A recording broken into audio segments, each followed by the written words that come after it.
A gente tem um trecho do diálogo aqui, está aqui no nosso telão, aliás, um trecho da decisão do ministro André Mendonça, em que ele exemplifica aquilo que estava sendo dito pela Miriam Leitão agora, dentre outras coisas, as ameaças feitas ao jornalista Lauro Jardim e a intenção de agredi-lo fisicamente, né?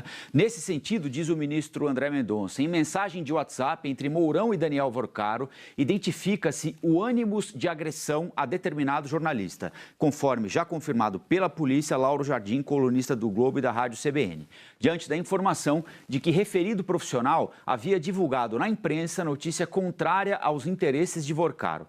O teor da conversa é o seguinte, preservando-se o nome do jornalista. Na decisão, o nome do Lauro Jardim está em negrito aqui, mas repito, a informação já foi confirmada. Mourão, 2 pontos. Esse, e aqui o nome do jornalista, bate cartão todo domingo? Lança uma nova sua, positiva? DV, que é o Daniel Vorcaro. Sim. Cara escroto, diz o Mourão. Daniel Vorcaro responde, tinha que colocar gente seguindo esse cara para pegar tudo dele. Mourão, vou fazer isso. Em outra troca de mensagens entre Vorcaro e Mourão, o tema alusivo ao mesmo jornalista se repete. Daniel Vorcaro, esse, e aí de novo ele faz a referência ao Lauro Jardim, o nome estava omitido aqui na decisão do ministro Mendonça. Esse, quero mandar dar um pau nele, quebrar todos os dentes num assalto. Ou seja, ele sugere aqui a simulação de um assalto para agredir o Lauro Jardim, quebrando todos os dentes. Em seguida, Mourão coloca 2 símbolos de sinal positivo em relação à mensagem na qual Vorcaro afirma a intenção de quebrar todos os dentes do jornalista. Ato contínuo, Mourão responde, estamos em cima de todos os links negativos, vamos derrubar todos e vamos soltar, enfim, eles iam preparar uma caçada nas redes sociais para remover os links em que Daniel Vorcaro tinha os seus interesses confrontados pelo jornalista Lauro Jardim, que conduz a sua coluna, uma das mais lidas do jornal o Globo, na Rádio CBN também, com o noticiário geral. E quando se sentia prejudicado, ele recorria à intenção de maneira violenta, sufocar, calar o que dizia o jornalista Lauro Jardim. Estamos em cima de todos os links negativos, vamos derrubar todos e vamos soltar positiva. É muito sério a gente olhar para o modus operandi de um banqueiro que tem uma equipe ou tem um capanga, né, um pistoleiro. Eu acho isso gravíssimo, porque isso demonstra como ele agia para evitar que informações negativas a seu respeito saíssem na imprensa, né? Muito sério, porque a gente está falando aqui de um trabalho da imprensa, um trabalho jornalístico que era alvo, inclusive com trocas de mensagens sobre simulação de um assalto. Acho isso chega a ser praticamente surreal, algo da ficção e que a gente está vendo agora na prática com trocas de mensagens sendo comprovado que era como o Daniel Vorcaro agia, né, como ele planejava o seu dia a dia. Isso antes da liquidação do banco e da sua prisão, mas depois também, porque isso tem conexão com aquela outra investigação em aberto, que é dos influenciadores. Agora, este é um ponto. O outro é, mais uma vez, como o poder e o dinheiro conseguem se infiltrar, né? O dinheiro se infiltra nas instituições públicas, e a gente está falando aqui desses supostos funcionários, como o ministro André Mendonça fala na sua decisão, que Vorcaro tinha dentro do Banco Central. Ficou totalmente escancarada essa divergência na condução da investigação do Banco Master entre PF, PGR e Supremo. Supremo, quando eu falo aqui, eu estou falando do ministro André Mendonça, não quando era o ministro Toffoli, o relator da investigação do Master. Hoje, na decisão que levou o Vorcaro de volta à cadeia, o ministro Mendonça deixou muito claro que ele lamenta a posição da PGR, que não viu urgência nas medidas que foram pedidas pela Polícia Federal. O ministro Mendonça disse que, se essas medidas não fossem atendidas, poderia colocar em risco a vida, a integridade física das pessoas. Então, ele deixa isso muito registrado nesse despacho. Já se sabia dessas divergências entre PF e PGR na condução das investigações, mas foi a primeira vez que a gente viu isso registrado em... Claro. Dani, você está na linha? Que revelações hoje, hein? Pois é, Joana, vamos aqui atualizar os principais pontos da decisão do ministro André Mendonça, para quem está nos ouvindo, para quem está acompanhando a TMC hoje, dia que marca a prisão de Daniel Vorcaro. Tem um pito na Procuradoria-Geral da República na decisão do ministro André Mendonça, porque a PGR foi contra a prisão, a decretação da prisão de Vorcaro e os outros 4 alvos da Polícia Federal. A PGR disse não ver risco iminente, ou seja, urgente, às investigações, pediu mais tempo para analisar a representação da Polícia Federal, o que o ministro André Mendonça lamentou por escrito. Disse, veja, está mais do que demonstrado o risco às investigações. E como, né? Vamos começar a elencar para o nosso ouvinte, telespectador, o que está acontecendo. O que é que a decisão mostra? A decisão mostra que Daniel Vorcaro pagava um policial federal aposentado e que esse policial federal ingressava em sistemas, inclusive do Ministério Público Federal, para atualizar Vorcaro e Fabiano Zettel do andamento das investigações contra o Banco Master. A documentação obtida pela Polícia Federal também mostra que 2 servidores do Banco Central, na época, dirigentes de áreas importantes do banco, estavam na folha de pagamento de Daniel Vorcaro.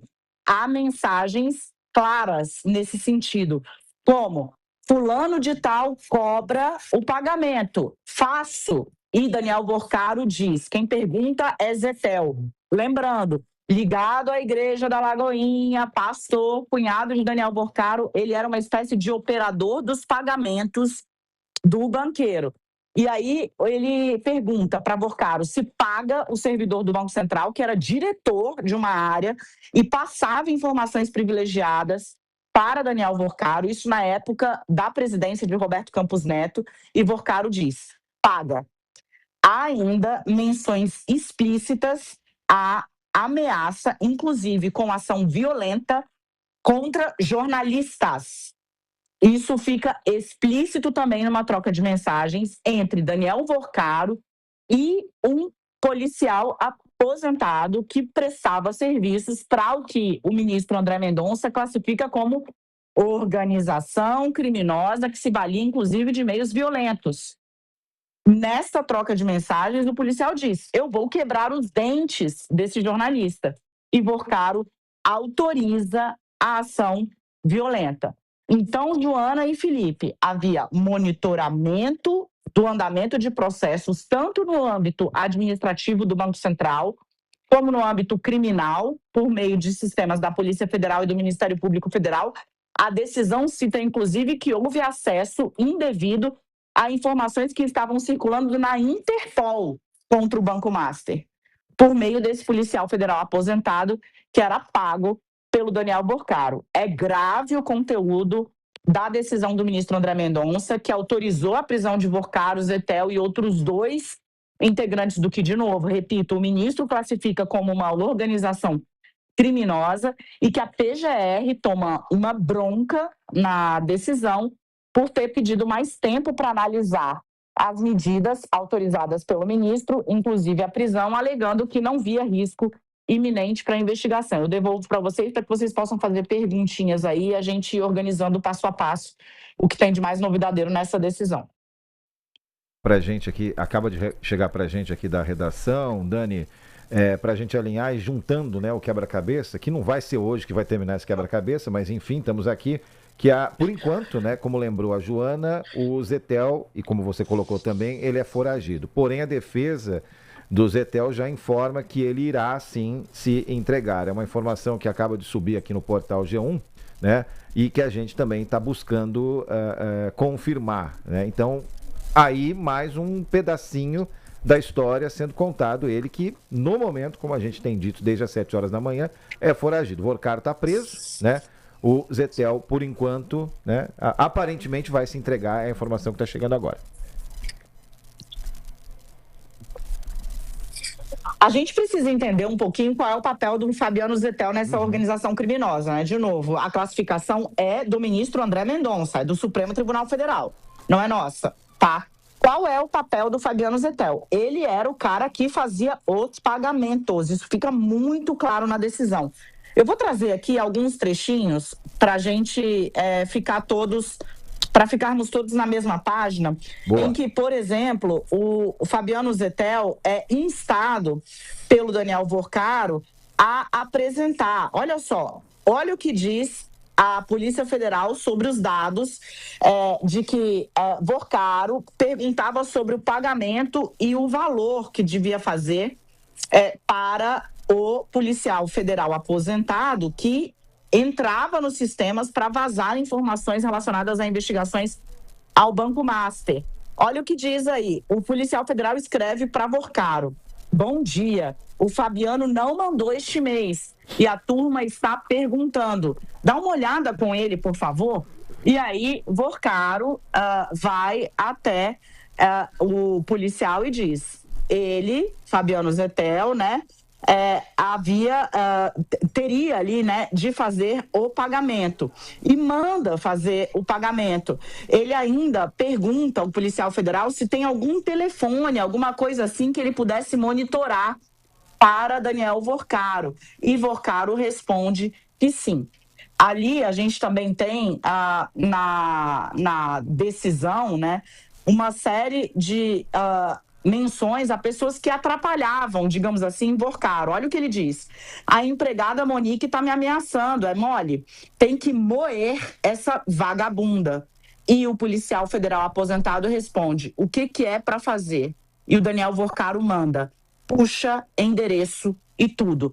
Olha, quando mais cedo o Davi Tangerino falou em modus operandi de milícia, isso fica muito claro aqui, porque há indicações muito consistentes de que essa rede de informações se valia não só da violação de dados sigilosos de terceiros, como também de ameaça física. De novo, olha o que diz Daniel Vorcaro: é mole, tem que moer essa vagabunda, uma empregada que, segundo ele, Vorcaro, estava ameaçando as atividades do grupo.